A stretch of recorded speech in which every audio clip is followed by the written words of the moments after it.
आइए हम सब चलते हैं अपने नौजवान संत श्री आशाराम जी बापू के दरबार में, जहां हमारे सदगुरु हमें बड़े प्रेम से समझा रहे हैं कि एकांत में रहने का अर्थ क्या होता है, एकांत में कैसे रहना चाहिए और एकांत में रहने के फायदे क्या क्या होते हैं।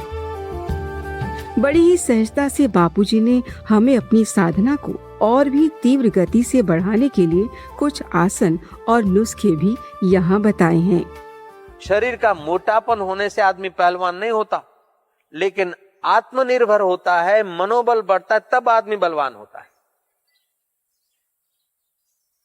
तो बल ही जीवन है, दुर्बलता मौत है, और योग समान बल नहीं, योग के समान कोई बल नहीं।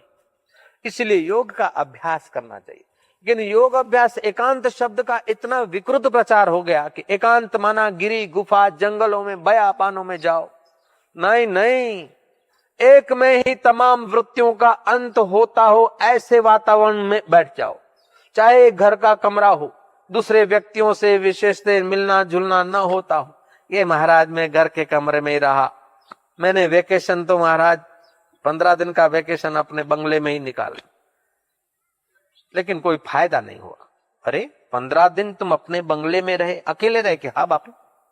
अच्छा, तो कोई फायदा नहीं हुआ? नहीं।